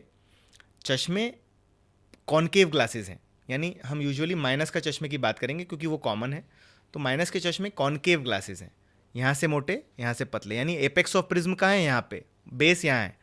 प्रिज्म की एक टेंडेंसी है कि वो it turns the light towards it's apex. So for example मुझे चश्मे में ये उंगली देखनी है तो इसकी लाइट आती हुई मेरी आंखों की तरफ घूम जाएगी, मेरी आंखों को यहाँ नहीं आना पड़ेगा। मतलब अगर हम ऐसे उंगली को देखें और हम ऐसे उंगली को देखें, इसमें फ़र्क है। इसमें उंगली का इमेज मेरी तरफ घूम जा रहा है, स्विंग हो जा रहा है, और इसमें उंगली का इमेज मेरी तरफ घूम नहीं रहा है क्योंकि चश्मा नहीं है। तो चश्मे का सबसे बड़ा एडवांटेज है वो कन्वर्जेंस में आपको मदद करते हैं, यानी पास का चीज़ों को देखने में वो मदद करता है। पर बड़ी चीज़ों को देखने में इतना कोई इफेक्ट नहीं होता है माइक्रोस्कोपिक चीज़ों को देखने में। तो पहले तो हम बात करें किन के लिए लेसिक उतना बेनिफिशियल नहीं है। जैसे आई सर्जन्स हो गए, हमारा माइक्रोस्कोपिक काम है, ईएनटी सर्जन्स हो गए, न्यूरो सर्जन्स हो गए, या हम पैथोलॉजिस्ट हो गए, या हम नॉन डॉक्टर्स की बात करें तो क्लॉक रिपेयर जो करते हैं, बहुत बारीक काम करते हैं, ज्वेलरी का जो डिज़ाइन बनाते हैं, बहुत बारीक काम करते हैं, या आर्किटेक्चर में जिनका बहुत माइन्यूट काम है, इन लोगों को ये जो कन्वर्जेंस मैंने मैकेनिज्म बताया इसकी बहुत ज़रूरत होती है। तो इनको पर्टिकुलरली चश्मा नहीं हटवाना चाहिए unless and until for cosmetic और प्रोफेशनल रीज़न। ठीक है, अगर वो चाहते हैं कि नहीं चश्मा पहनना, हटवा ज़रूर सकते हैं, तो उसके लिए फिर एक्सरसाइज करनी पड़ेगी, जो मैंने पेन की टिप की स्टार्टिंग ऑफ पॉडकास्ट में बताई थी। पेन को धीरे धीरे पास लाना, उस पर फोकस करना और धीरे धीरे दूर ले जाना।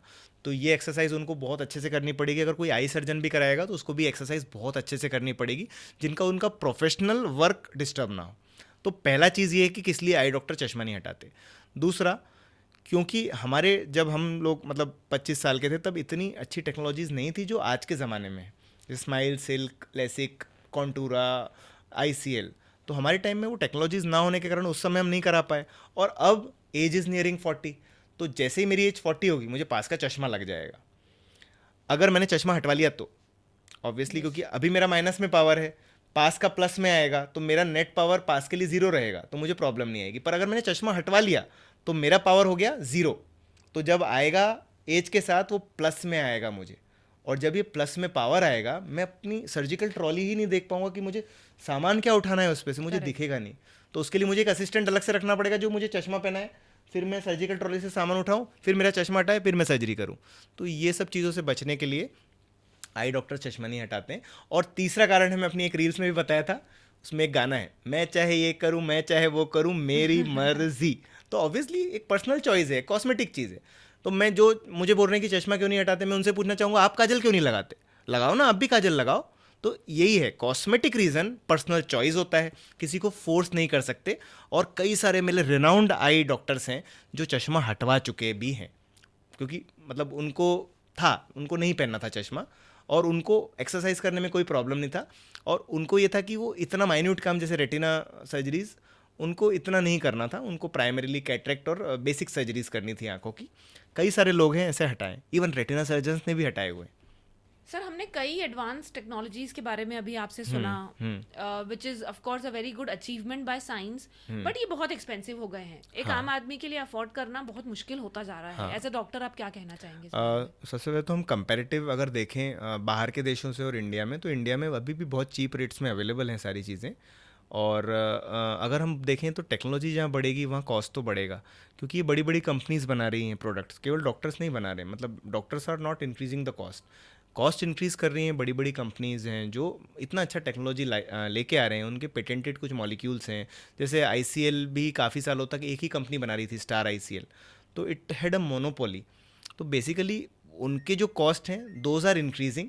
जैसे कि मोबाइल के कॉस्ट इंक्रीज़ हो रहे हैं, जैसे कार्स के कॉस्ट इंक्रीज़ हो रहे हैं, वैसे ही कॉस्ट आँखों के ट्रीटमेंट ही नहीं, शरीर के पूरे भागों के ट्रीटमेंट के बढ़ रहे हैं, क्योंकि टेक्नोलॉजी नहीं आ रही है, उसको बनाने का खर्चा बहुत ज़्यादा है, क्योंकि बनाने का खर्चा बहुत ज़्यादा है इसलिए रेट्स बढ़ रहे हैं। और मैं एकदम क्लियर कहना चाहूँगा, अभी भी लोग मेरे पास आते हैं कुछ आईफोन लेके, और लेंस डलवा लेते हैं एकदम सस्ता वाला।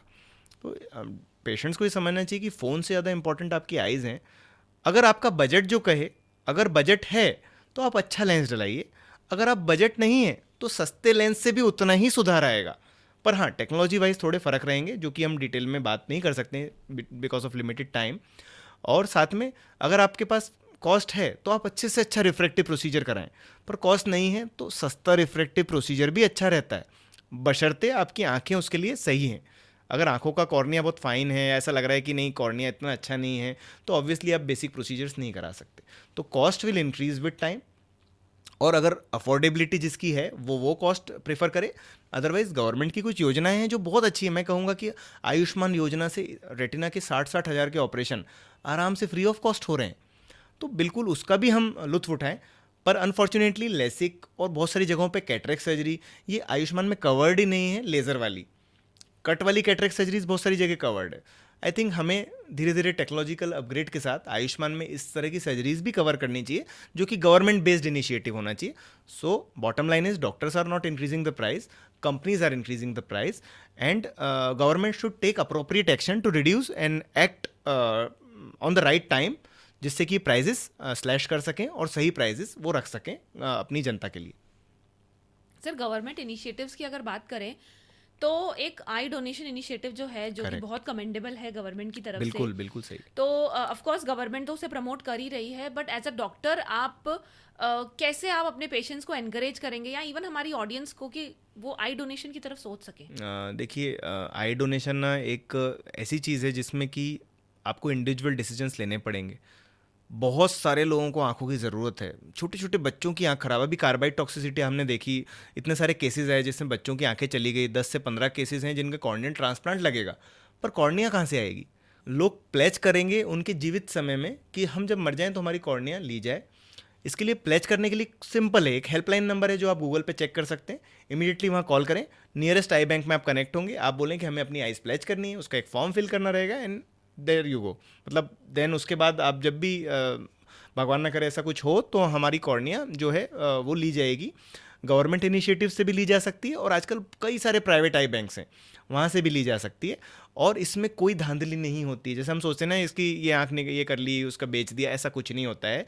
जो है आई बैंक से हॉस्पिटल, जहाँ पे हॉस्पिटल को ऑपरेशन होना है उनको परचेज करनी पड़ती है। उसमें भी ग्रेड्स होती हैं, ए बी सी ग्रेड ऐसी रहती है। सी ग्रेड कभी भी यूज़ नहीं होती, बी ग्रेड थेरेप्यूटिक यानी इन्फेक्शन हो गया, रोशनी नहीं आ सकती, ऐसे केसेस में यूज़ की जाती है। और ए ग्रेड टिश्यू वो यूज़ होता है, मतलब जिसमें रोशनी पूरी हम बहुत अच्छी दे सकते हैं, उन लोगों में यूज़ होता है। तो आई बैंक इनिशिएटिव बहुत अच्छा है सरकार का भी और प्राइवेट हॉस्पिटल्स का भी, बट प्लेज करने वाले बहुत कम है। मैं सभी से रिक्वेस्ट करना चाहूँगा, अभी हेल्पलाइन नंबर पे फ़ोन करके आज ही अपनी आई डोनेट करने के लिए प्लेज करें, जिससे कि बहुत सारे लोगों को देखने का मौका मिले। इस पे मैंने एक छोटी कविता भी लिखी थी उस समय, I think it's on my channel, नेत्रदान महादान नाम से। तो वो आप जाके देखें तो आपको एक ग्रेविटी समझ में आएगी कि यार कितने लोग पीड़ित हैं इस चीज़ से। सर, आपकी जर्नी काफ़ी इंस्पायरिंग रही है, looking at all the knowledge and your passion for I health. I am sure काफ़ी यंग ऑडियंस इंस्पायर हुई होगी कि उन्हें भी ये करियर परस्यू करना है। तो ऐसे जो यंग जनरेशन है जो अभी अपना कॉलेज चूज करना चाहते हैं या अपना करियर में कंफ्यूज्ड हैं, हाँ। उनके लिए आप कुछ एनकरेजिंग वर्ड्स दे सकते हैं? हाँ, देखिए सबसे पहले तो अ, मैं ये देख रहा हूँ कि काफ़ी सारे लोग मुझसे पूछते हैं, सबसे पहली चीज़ ये पूछते हैं ऑफ्थेल्मोलॉजी में पैसा है? पैसा हर ब्रांच में है। अगर आप अच्छा काम करते हो, चाहे आप बेसिक काम क्यों नहीं कर रहे हैं, चाहे आप डॉक्टर नहीं हैं, अगर आप अपनी चीज़ में अच्छे हो तो हर एक चीज़ में you can earn very well. सबसे पहली चीज़ ये हम माइंड से हटा दें कि इस ब्रांच में पैसा ज़्यादा है इसलिए हम ले रहे हैं। ऑफ्थेल में अगर हम कहेंगे, अगर हम फाइनेंशियली बात करें तो अगर आप एक अच्छे ऑफ्थेल्मोलॉजिस्ट हो, आप अच्छी सर्जरीज कर लेते हैं, आप बहुत एक अच्छे हम्बल वे में आप पेशेंट को समझा सकते हैं, पेशेंट को काउंसल कर सकते हैं, और अगर आपकी मतलब बहुत अच्छे इंस्टीट्यूट से आप ग्रेजुएटेड हैं, ये सब चीज़ें अगर आपकी अच्छी हैं तो आप एक बहुत अच्छा अपना करियर पाथ बना सकते हैं। प्राइमरी थिंग ये नहीं होनी चाहिए कि हम पैसा कमाना चाहते, प्राइमरी होना चाहिए कि यार इस चीज़ में मुझे मज़ा आता है। जो देख के मैंने भी ऑफ्थेल्मोलॉजी लिया था, पहले मैंने डर्मेटोलॉजी लिया था। डर्मेटोलॉजी में फाइनेंशियली काफ़ी ज़्यादा बोला जाता है कि काफ़ी ज़्यादा अर्निंग पोटेंशियल होता है, बट मैंने उस चीज़ को माइंड में नहीं रखा था। जब मैंने ऑफ्थेल लिया था एम्स दिल्ली में, मैंने ये देखा था कि यार रेटिना सर्जरी जब मैंने देखी थी खूब सारी, तो मुझे लगा था मुझे यही करना है। तो प्राइमरी आपको उस चीज़ को अच्छा लगना चाहिए, अच्छा लग रहा है तो सारे सब्जेक्ट्स में आप अच्छा कर सकते हैं। आजकल ऐसा कुछ नहीं है कि रेडियो, ऑर्थो या ये सब ब्रांचेस में ही ज़्यादा पैसा है, ऐसा कुछ भी नहीं है। ऑफ्थेल के भी कुछ मेरे कलीग्स हैं जो कि मेरे शायद दूसरे कलीग से, दूसरे डिपार्टमेंट से, इवन न्यूरो सर्जन से ज़्यादा अर्न कर रहे हैं इस समय।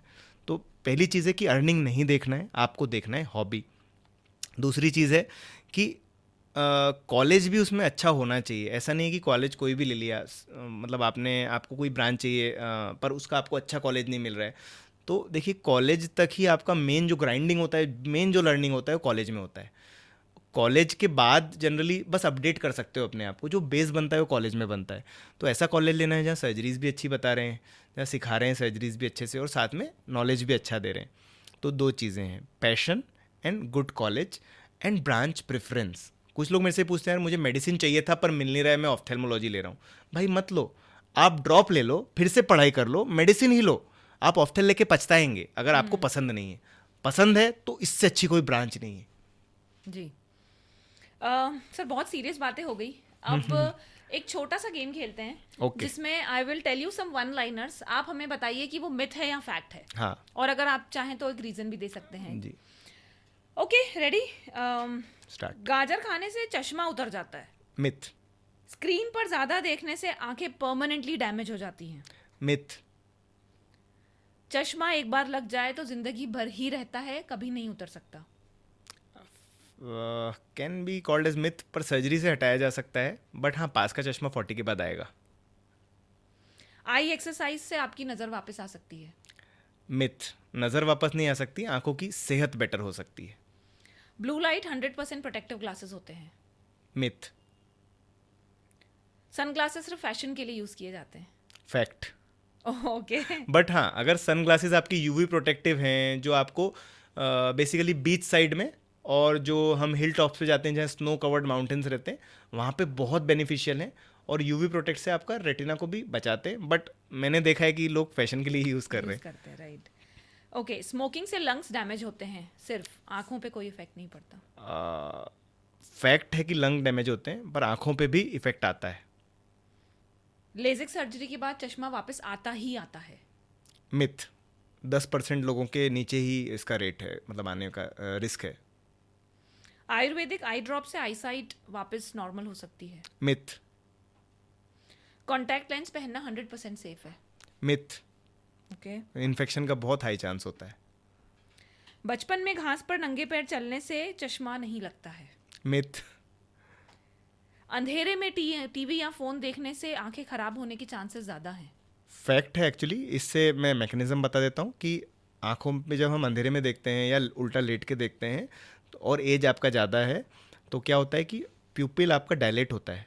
प्यूपिल जो रहता है वो अंधेरे में कुछ भी देखने से थोड़ा डायलेट होता है। जैसे ही वो डायलेट होता है वैसे ही ग्लोकोमा का रिस्क बढ़ जाता है। एक्यूट एंगल क्लोजर ग्लोकोमा एक गंभीर बीमारी है, इसका रिस्क बढ़ता है, पर ये बहुत रेयर है, यंग एज में नहीं हो सकता। तो ये सवाल से, ये जवाब से डरना नहीं है। अगर आपका एज ज़्यादा है और ग्लोकोमा का फैमिली हिस्ट्री रहा है तो थोड़ा सा अपना एक बार चेक कराते रहें प्रेशर। ग्रीन वॉलपेपर या ग्रीनरी देखने से हाई हेल्थ अच्छी रहती है। I think myth. नींबू का रस या गुलाब जल डाल देना से आंखों की हेल्थ ठीक रहती है। नहीं, मिथ। कैटरेक्ट या लेसिक सर्जरी के बाद आंखें छोटी बड़ी हो सकती हैं क्या? ये मिथ है, बट इसका रीज़न शायद बहुत सारे लोग जानना चाहेंगे। तो बेसिकली क्या होता है, अभी मैंने चश्मा पहना है, मेरी आंखें आपको छोटी नज़र आ रही हैं। अब मेरा चश्मा हट गया, मेरी आंखें बड़ी नज़र आ रही हैं। जब प्लस का हटता है तो आंखें छोटी नज़र आती हैं। तो सबसे पहले तो हमारा जो रिफ्रैक्टिव मीडिया हट गया है, चश्मा आंखों को छोटा बड़ा कर रहा है, वो हट गया तो आंखें छोटी बड़ी दिख रही है। दूसरी चीज़ है, आंखें छोटी बड़ी नहीं हो सकती। जैसे आपकी हाइट फिक्स्ड है वैसे आपकी आंखों का साइज़ भी फिक्स्ड है। हाँ, पर पलकें मूव कर सकती है। अगर मेरी पलक ऊपर चली जाए तो मेरी आंख बड़ी दिखाई देगी, अगर मेरी पलक नीचे आ जाए तो मेरी आंख छोटी दिखाई देगी। इसको कंफ्यूज ना करें, थायराइड वाली बीमारी से उसमें आंख पूरी आगे आ जाती है, पीछे चीज़ बढ़ जाती है, तो आंख का साइज सेम रहता है पर आंख ही बाहर आ जाती है, वो थायराइड वाली बीमारी। पर ऑपरेशन के बाद पलक का शेप चेंज हो सकता है, आंखों का साइज चेंज नहीं हो सकता है। और पलक अगर आपकी हल्की सी नीचे आई है तो उसका एक कारण भी होता है कि हम कुछ क्लिप्स लगाते हैं आंखों के ऑपरेशन के समय। वो क्लिप्स जो है आंखों को खोल के रखती है।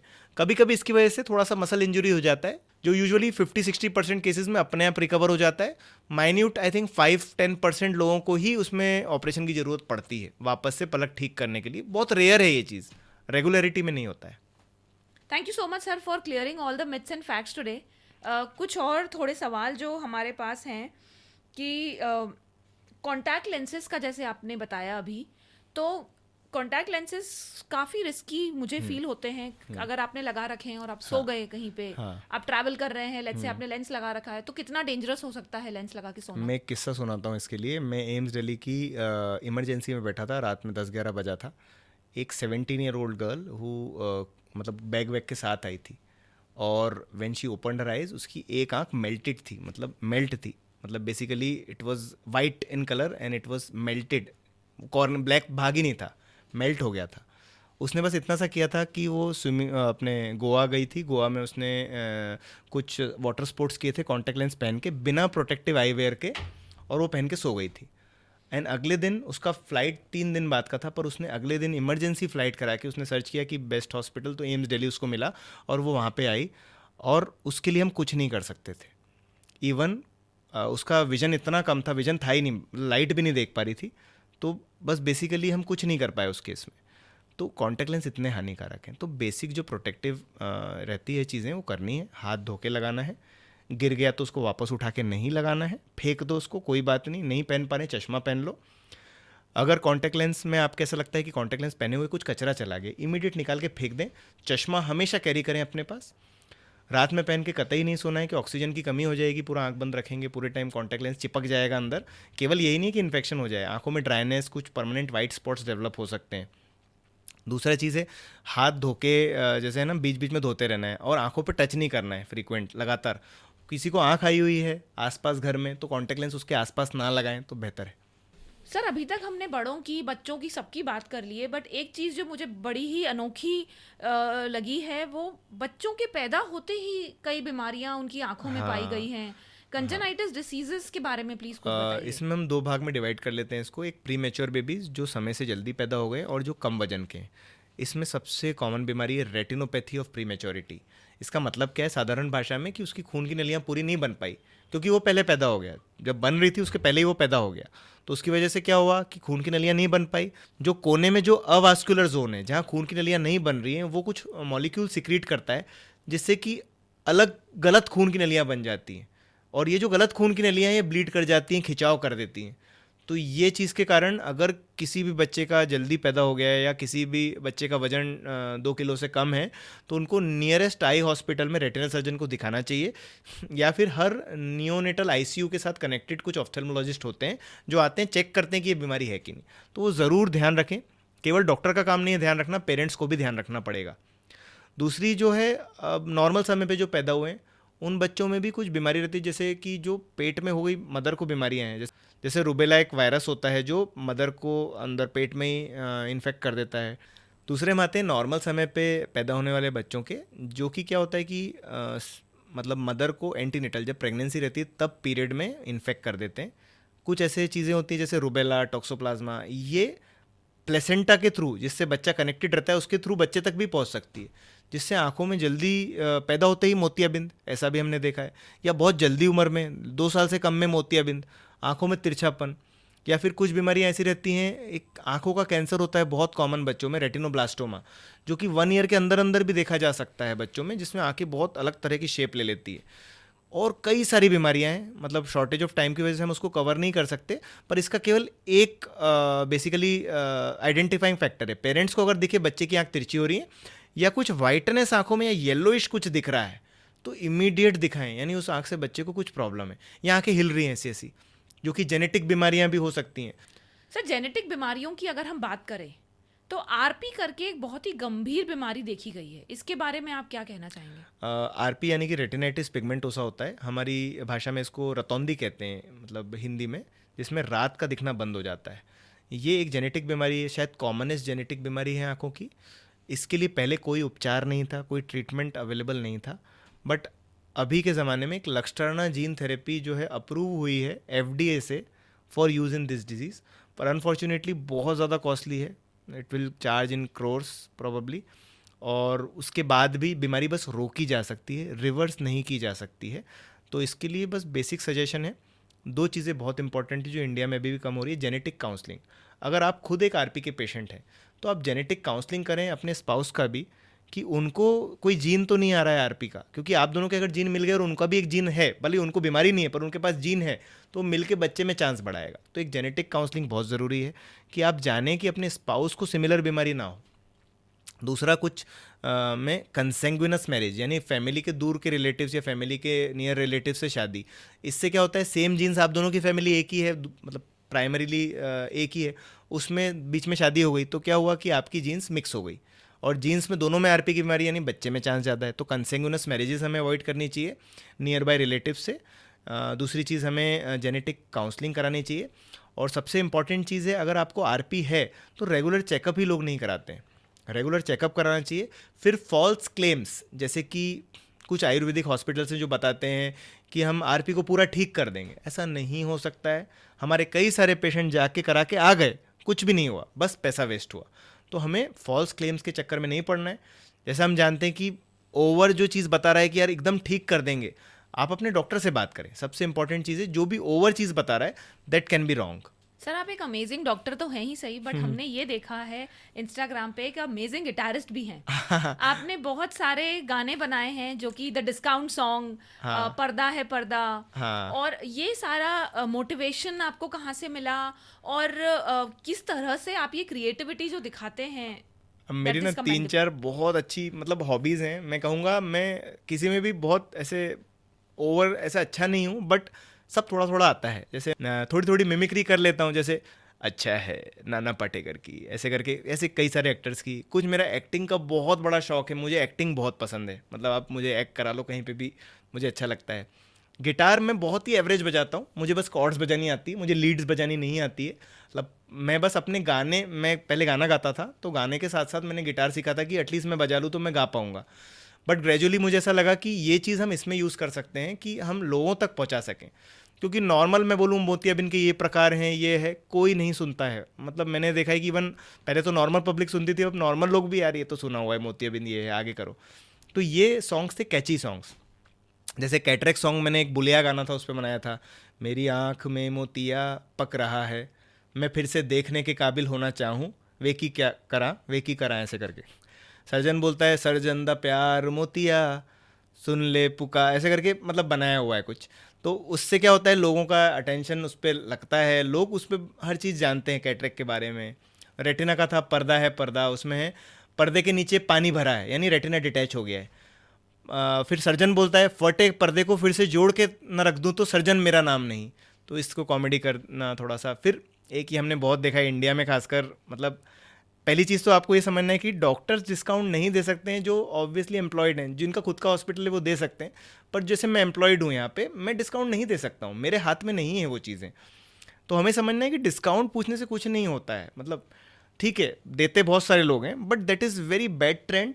जैसे सब्जी मार्केट है वैसे डिस्काउंट देने लगे हैं लोग हॉस्पिटल्स में। बस मैंने देखा है कि हॉस्पिटल्स में डिस्काउंट लेते हैं, कार के बड़े शोरूम पे जाके आप कार पे डिस्काउंट नहीं मांगते। फ़ोन में आईफोन यूँ खरीदते हैं अमेजोन से, आप कोई डिस्काउंट नहीं मांगते। आप कस्टमर केयर पे मैसेज कीजिए ना अमेजोन को, यार please give me discount on mobile, नहीं। पर आपको कहाँ मांगना है मोबाइल, जहाँ सॉफ्ट टारगेट्स हैं डॉक्टर्स, वहाँ आप सब डिस्काउंट मांगते हैं। मतलब आपके लिए नहीं बोल रहा हूँ, जो लोग देख रहे हैं उनके लिए भी नहीं बोल रहा हूँ, बट कुछ लोग हैं जो करते हैं। तो उसके लिए मैंने एक ऐसा सॉन्ग बनाया था। कल दिन में आया मेरी ओपीडी एक पेशेंट, वो बोला कि डिस्काउंट दे दे जो भी हो पाए। मैंने बोला मेरा डिग्री भी ले जा, मेरा नाम भी ले जा, मेरा क्लिनिक भी ले जा, मेरा ओटी भी ले जा, जो तुझे दिखे वो ले जा। तो इस तरह से क्या है, वो एक सार्कास्टिक वे है लोगों को बताने का, यार ये गलत चीज़ है, आप डिस्काउंट हॉस्पिटल्स में ना मांगें। आपको अगर नहीं लगता है उस हॉस्पिटल में आप इलाज नहीं करा पा रहे हैं चार्जेस के कारण, किसी और हॉस्पिटल जाएं, पर प्लीज़ डिस्काउंट ना मांगें, ये चीज़ बताने के लिए। सर जाने से पहले हमारी ऑडियंस के लिए आप 3 टेक अवे होम मैसेजेस बताइए, ऐसी चीज़ों का ध्यान जिसे सभी को हमेशा रखना चाहिए। सबसे पहले तो डाइट एंड आई हेल्थ, आँखों की जो एक्सरसाइजेज बताई गई है, जो अच्छी डाइट बताई गई है वो लेना है, स्क्रीन टाइम कम करना है, आउटडोर एक्टिविटी बढ़ानी है, पहली चीज़। दूसरी चीज़ है सबसे ज़रूरी, राइट टाइम पे चेकअप। जो अभी भी हम लोग क्या करते हैं, बीमारी बढ़ने का वेट करते हैं, बीमारी बढ़ेगी तो डॉक्टर को दिखाएंगे, अभी पास की केमिस्ट से दवाई लेके आ जाएं, वो बहुत गलत है। बीमारी आए आप उसको इमीडिएट चेकअप कराएं और डॉक्टर के सजेशन को माने। आप सेकंड थर्ड फोर्थ ओपिनियन लें, पर वो डॉक्टर से ही लें। आपका मतलब इंडिया में वो आपका हक है कि आप सेकंड थर्ड फोर्थ ओपिनियन बहुत ईजिली ले सकते हो, तो आप लीजिए और डॉक्टर से ही लीजिए, और जो आपको सलाह अच्छी लगे आप यूज़ करें। लास्ट चीज़ कह के मैं एंड करना चाहूँगा कि डॉक्टर जो होते हैं वो भी ह्यूमन बीइंग्स हैं। आप अगर उनको वायलेंस करते हैं, उनके अगेंस्ट कुछ अपशब्द कहते हैं, उनके भी वो दिल तक जाते हैं और वो उस चीज़ को रिग्रेट करते हैं। कई बार मेरे साथ भी हुआ है, या मेरे कलीग्स के साथ भी हुआ है, या इवन हम न्यूज़ में देखते हैं कितनी बार डॉक्टर्स को मारा जाता है। तो वो गलत है। अगर आपको किसी डॉक्टर से प्रॉब्लम है, ऐसा लगता है डॉक्टर ने गलत किया है, या आपके रिलेटिव की प्रॉब्लम डॉक्टर की वजह से बढ़ी है, आप जाके कोर्ट केस करें। हॉस्पिटल प्रीमाइसेस में हंगामा करके कोई फ़ायदा नहीं है, डॉक्टर को मार के कोई फ़ायदा नहीं है, कुछ नहीं होगा उससे। आप कोर्ट केस कीजिए और उस तरह से आप लीगल फॉर्मेलिटीज़ पूरी करें, ना कि डॉक्टर पे हाथ उठाएं। और thank you. Thank you so much sir for coming to the show. इतनी इंसाइटफुल इन्फॉर्मेशन देने के लिए आई एम श्योर हर तरह की ऑडियंस को अपना जवाब मिला है, आंखों से रिलेटेड, बच्चों से लेकर parents, adults, working people. So thank you so much for your time and we are really thankful. Thank you so much for calling me. And बहुत अच्छा इनिशिएटिव है, जैसे मैंने शुरुआत में कहा, बहुत इंपॉर्टेंट है कि हम लोगों तक सही इन्फॉर्मेशन पहुंचाएं। कुछ पॉडकास्टर्स आजकल क्या हो रहा है कि कुछ भी इन्फॉर्मेशन जा रही है, I don't think that is right. सबसे पहले हमें पर्सन की डिग्री देखनी चाहिए, ईयर्स ऑफ एक्सपीरियंस देखना चाहिए। पर अगर कोई डिग्री होल्डर या ईयर्स ऑफ एक्सपीरियंस होल्डर भी अगर कुछ गलत बात कर रहा है, तो वो आपका फ़र्ज़ बनता है उसको फैक्ट चेक करके उसको कट कर देना फाइनल पॉडकास्ट से। तो मैं ये चाहूँगा कि सभी लोग पॉडकास्ट वही देखें जहाँ डिग्री होल्डर्स से बात चल रही है, और जो बात सेंसिबल नहीं लग रही है आप खुद फैक्ट चेक करें। मेरी बातों पे विश्वास नहीं करना है, आप घर जाके चेक कीजिए प्रॉपर जगह पे। ऐसा नहीं कि हमने ChatGPT गूगल से पूछ लिया, नहीं। pubmed.com करके एक वेबसाइट होती है जहां आप जाएं और मेरे सारी चीज़ों को आप फैक्ट चेक करें। कहीं मैं गलत हूं तो प्लीज़ कमेंट्स में बताएं। Thank you. तो दोस्तों, ये था हमारा एक और एपिसोड आर्ट्स ट्रेंड स्टोरीज का, जहां हमने जाना सब कुछ आई हेल्थ के बारे में, चश्मे से जुड़े हुए ट्रेंड, आंखों का आपको ख्याल कैसे रखना है, latest technologies available in the market जिसको आप जाकर उनका फ़ायदा उठा सकते हैं। हमने इस पॉडकास्ट के थ्रू मैक्सिमम क्वेश्चंस को एड्रेस करने की कोशिश की है, लेकिन फिर भी आपके मन में अगर कोई सवाल उठता है या फिर आप डॉक्टर विनीत को कंसल्ट करना चाहते हैं, तो इनके हॉस्पिटल की डिटेल्स नीचे फ्लैश हो रही हैं। Please go ahead and consult him. So ये था हमारा episode on eye health. Thank you so much for watching this show and मिलते हैं अगले एपिसोड में एक और एक्सपर्ट के साथ। This is your host Vivaksha signing of.